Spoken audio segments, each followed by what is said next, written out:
আজকে আমি আমার নিজের জন্য চচ্চড়ি রান্না করব। তো মাছ দিয়ে বেগুন আলু দিয়ে একদম টাটকা বেগুন দিয়ে ধনিয়ার পাতা দিয়ে এই চচ্চড়িটা করব আমার নিজের একান্তর জন্য।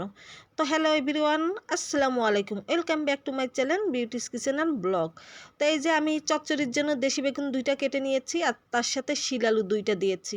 এই চচ্চড়িটা একমাত্র আমি খাবো, আমার ঘরে কিন্তু কেউ খাবে না।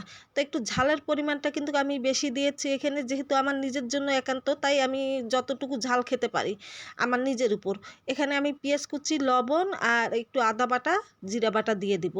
আর সাথে আমার লাগবে মাছ আর ধনিয়ার পাতা আর পরিমাণ মতো এখানে আমি হলুদ গুঁড়ো দিয়ে দিলাম। দিয়ে খুবই ভালো করে এখানে কিন্তু আমি মেখে নিব। আর তেলটা তো অবশ্যই লাগবে।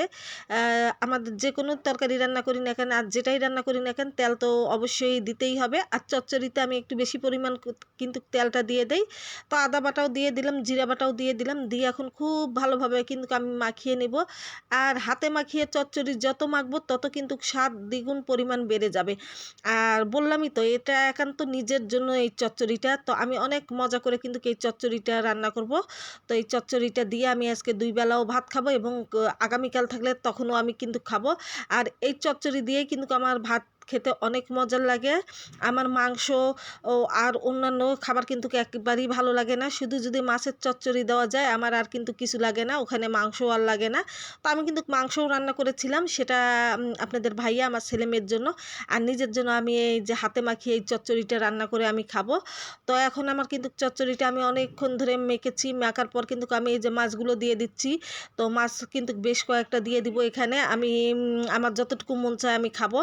তো এখানে 6-7 পিস আমি মাছ কিন্তু দিয়ে দিছি, দিয়ে খুব ভালোভাবে মাছের সাথে কিন্তু যেন ময় মশলা তেলটা লবণটা যেন একদম মিশে যায়, তাই আমি আরেকটু ভালোভাবে মাখিয়ে কিন্তু পরিমাণ মতো এখানে আমি পানি দিয়ে দিব।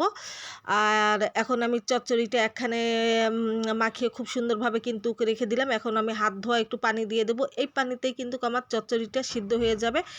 আর যেহেতু এটা কিন্তু দেশি বেগুন, বেশি একটা টাইম লাগবে না কিন্তু এই চচ্চড়িটা রান্না করা হলেই কিন্তু আমি আবার মাংসটা রান্না বসিয়ে দিব। তো এখানে কিন্তু আমি খুব সুন্দরভাবে কিন্তু খুব যত্ন সহকারে কিন্তু চচ্চড়িটা রান্না করতেছি। তো এই যে দেখেন বলক চলে আসছে, এরপর একটা মশলার গুঁড়া এটা দিয়ে দিলাম। এটা বিভিন্ন রকমের মশলার গুঁড়া দিলে কিন্তু অনেক সুন্দর ফ্লেভার আসে। আর সাথে কিন্তু অনেকগুলো ধনিয়ার পাতা কেটে দিয়ে দিলাম। তো চচ্চড়িটা কেমন হয় অবশ্যই কমেন্টে জানাবেন। প্রায় কিন্তু ঘর মতো চলে এসেছে।